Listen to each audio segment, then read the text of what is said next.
Manila's historic Pasig River gets scenic makeover with pedestrian-friendly space. Inggit na inggit mga kababayan sa ginagawa ng ating Pangulong Bongbong Marcos. Lahat lang para sa kabutihan ng ating bansa. Ayan sabi dito, Pasig River Esplanade expands with the Phase 4 section. A new 530-meter stretch of the Pasig River Esplanade running from behind the Manila Central Office, the Manila Times. Para maiba naman yung ating topic. Naubos na lang yung ating panahon sa mga intriga. Napakaganda.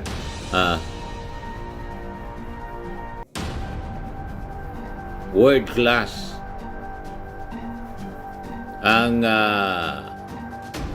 development na ginawa ng ating national government. Tourist destination po siya na ipagmamalaki. Nagbabagang mga balita at pagtalakay sa mga isyu ng lipunan. Bulsa! Opinyon, banat at paglalantad sa katotohanan. Bulsa! What you see is what you get. You decide. Hello po mga kababayan, si Dante Maravillas. Tingnan ninyo mga kababayan ngayon, napakaganda na po ng historic Pasig River sa Manila.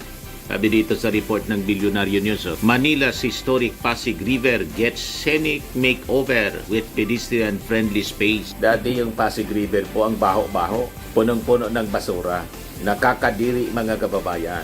So nakikita ninyo ang pagbabago ng bagong Pilipinas. Ito yung project ni First Lady Lisa Marcos, beautification ng ating bansa. Tulad ng ginawa noon ni dating First Lady Imelda Romualdez Marcos. Kaya pati po si Lisa Marcos, sinisiraan ng mga DDS. Hindi man sila pinapansin ni Lisa Marcos mga kababayan. Talagang ito mga DDS, lahat perwisyo yung ginagawa. Inggit na inggit mga kababayan sa ginagawa ng ating Pangulong Bongbong Marcos. Lahat lang para sa kabutihan ng ating bansa. Ayan sabi dito, Pasig River Esplanade expands with the Phase 4 section.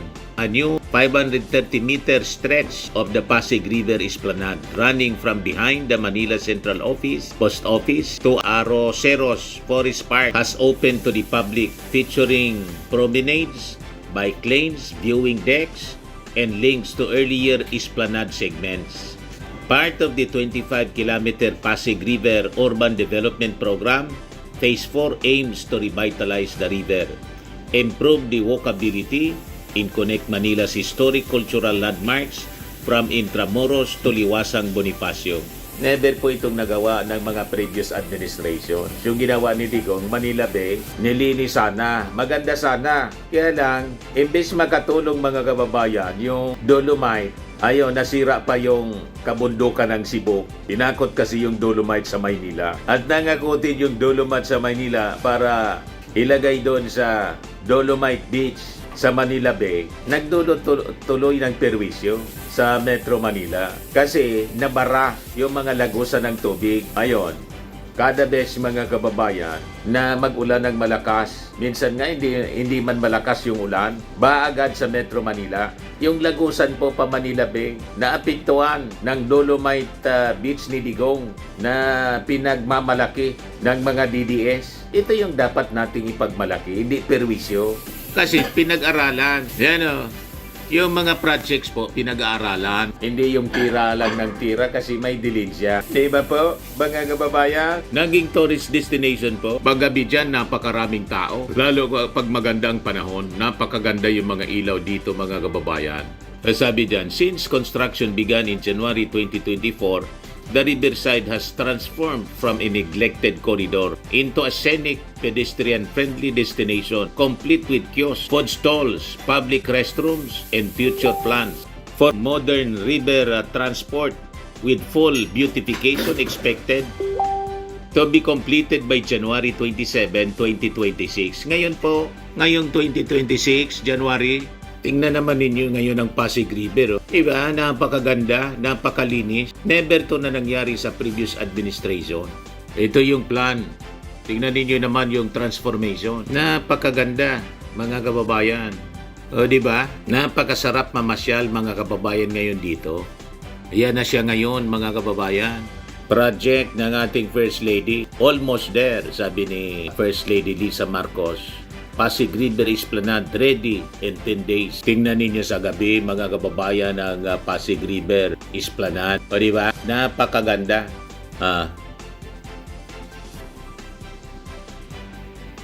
World class ang development na ginawa ng ating national government. Tourist destination po siya na ipagmamalaki natin sa buong mundo, na tulad na siya ng pamusong ilog ng mundo. Kaya yung ating Pangulo po hindi apektado sa mga pinagagawang intriga. In fact, tuloy-tuloy lang siya sa pag-promote ng negosyo at turismo. Ito, i-share ko sa inyo itong isa column published sa The Manila Times para maiba naman yung ating topic. Naubos na lang yung ating panahon sa mga intriga. Yung mga developments ng magagandang balita dala ng ating Pangulong Bongbong Marcos para sa mamamayang Pilipino. Natatakpan na po yung mga good news, yung mga pinagagawa na kabutihan ng ating Pangulo. Nilulunod ng mga kontrobersy. Kaya ibalansin natin mga kababayan, toxic lahat yung mga nakikita natin, nababasa natin na mga balita dito sa ating bansa. Lahat kasinungalingan, intriga, paninira. Pero may mga napakagagandang developments na dapat pong malaman natin sa ginagawa ng ating Pangulo at ni First Lady Lisa Marcos. Ito, sabi dito, trade agreements are no longer evaluated solely on tariffs or exports volumes. Instead, they are judged on how they advance long-term sustainability goals. In this context, the Comprehensive Economic Partnership Agreement or CEPA between the Philippines and the United Arab Emirates warrant a closer look. President Marcos Jr.'s visit to the United Arab Emirates last week was timed to coincide with Abu Dhabi Sustainability Week, the largest annual gathering of heads of state, trade, ministers, global CEOs, and investors focusing on sustainable development. In his speech at the ADSW 2026 Summit, Marcos called for fairer climate action and stressed the importance of enhanced global cooperation in advancing sustainable development as a shared imperative. ADSW itself is more than just a week-long conference. It serves as a platform where policy intent converges with capital allocation and where sustainability commitments are translated into financing, technology transfer, and cross-border partnerships. Yan yung ating Pangulo po. Tingnan naman ninyo, mga kababayan, focus lang siya sa kanyang trabaho. So sabi dito, against that backdrop, the CEPA signing places Philippine trade policy within a framework shaped by resilience and future-oriented investment. The agreement opens market access not only for traditional goods and services but also for sectors critical to sustainable growth, renewable energy, green infrastructure, food security, and digital trade. During the meeting, Sadwani discussed DAMAC's plan to build the Philippines' largest data center in Laguna Province. This is part of the company's 3 billion commitment to invest in Southeast Asia and achieve 250 megawatts in operational capacity by end 2026. In an era when cloud services and AI-intensive workloads are considered the new global currency, the Laguna Hyperscale Data Center positions our country both as a primary node in the worldwide digital supply chain and an attractive destination for global digital firms. O di ba? Napakaganda ng mga ginagawa ng ating Pangulo. Pinoposisyon yung ating bansa para sa isang technologically advanced na bansa. Kasi lagi pong backward ang tingin sa atin na pag unahan na tayo ng ating mga neighboring countries pagdating sa advances in technology. So, itong ginagawa ng ating Pangulo, pinoposisyon tayo na hindi tayo mapag-iwanan. Yan o. For a broad section of the Philippine economy, the CEPA signing creates openings for solar and wind developers, energy-efficient construction firms, agricultural exporters pursuing climate-smart practices, and service providers supporting green finance in smart cities.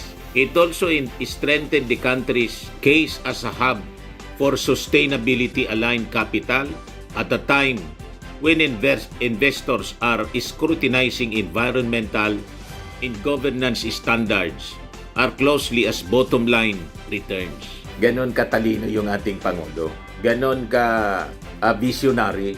Advance siya mag-isip, mga kababayan. Lagi niyang iniisip na dapat ang ating bansa hindi mapag-iwanan sa progreso ng ating mga kalapit bansa.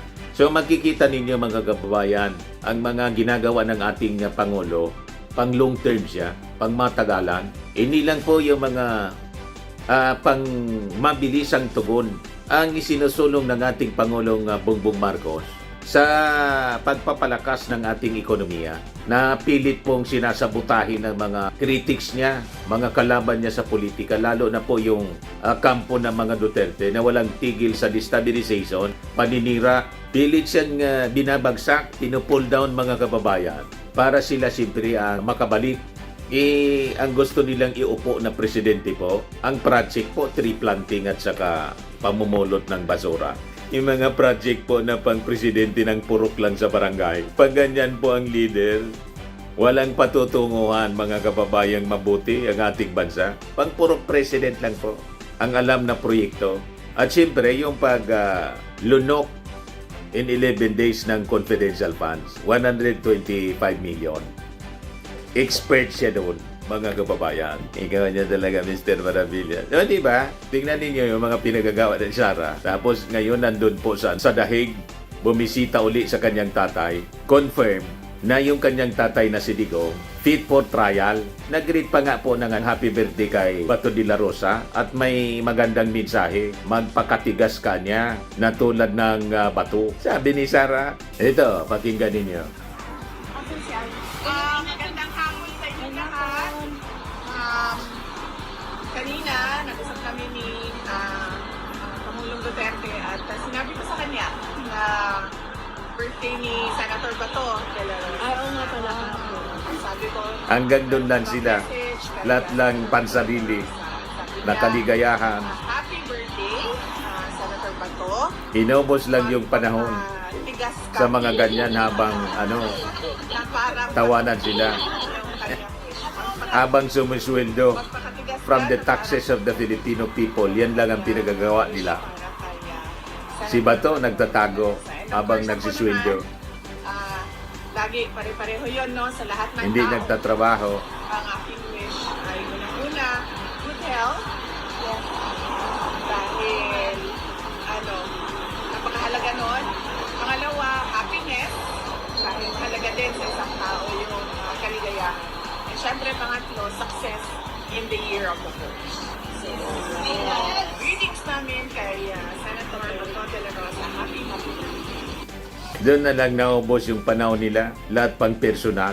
Pero tingnan ninyo, yung first couple, mga kababayan, si Lisa Marcos, busy sa pagsasaayos. Di man si Lisa sumisweldo, kasi di man po siya empleyado ng gobyerno. Pero nagtatrabaho para ayusin yung ating bansa. Tinutulungan yung kanyang asawa, yung ating Pangulo. Abang yung ating Pangulo, busy sa pagsasaayos sa ating ekonomiya.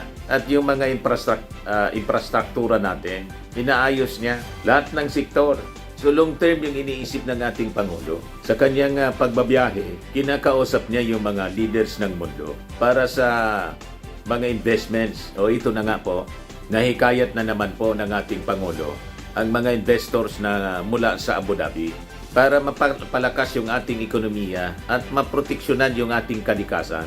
Kaya sinulong niya po yung pagpapaunlad sa sektor ng renewable energy, solar wind, para sa food security, digital trade at iba pa.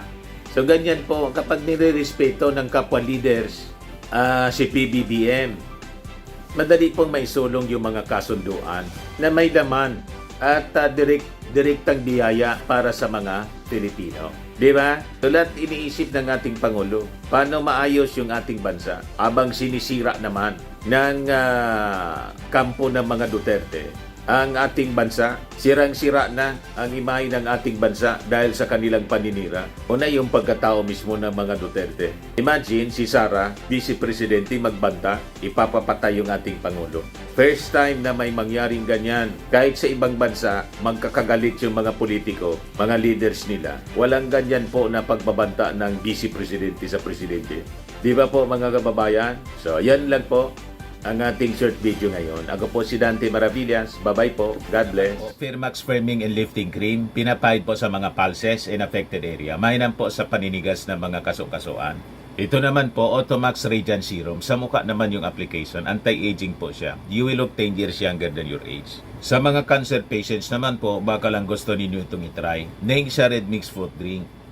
Hindi mo po siya gamot, food supplement siya. Kaya lang, gawa siya mga kababayan sa goji berry. Yung goji berry may anti-cancer properties. O ngayon, yung mga inquiries ninyo, dumiritso na lang kayo sa aming messenger sa Facebook para masagot namin agad. Ayos pa? Ayos na ayos niya, Mr. Maravilla. Sa mga nagana po ng malinis and spacious fitness gym, pumunta lang po kayo sa aming Colossal Fitness Gym. May Grab ka rental din po kami. But anyway, ito po pala yung aming bagong product na binibenta online.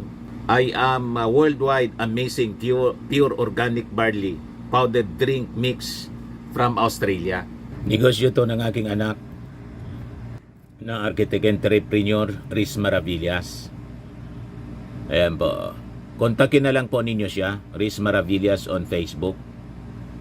Ang mga health benefits niya, boost immunity, improves digestion, enhance energy levels, packed with antioxidants, prevent cancer. Ito naman po yung bago naming product na binibenta online. Eye Glow Serum, whitening po siya. Tingnan ninyo yung epekto sa aking anak na architect before and now. Yung mga inquiries po ninyo, dumiretso na lang kayo sa kanyang Facebook account, Riz Maravillas.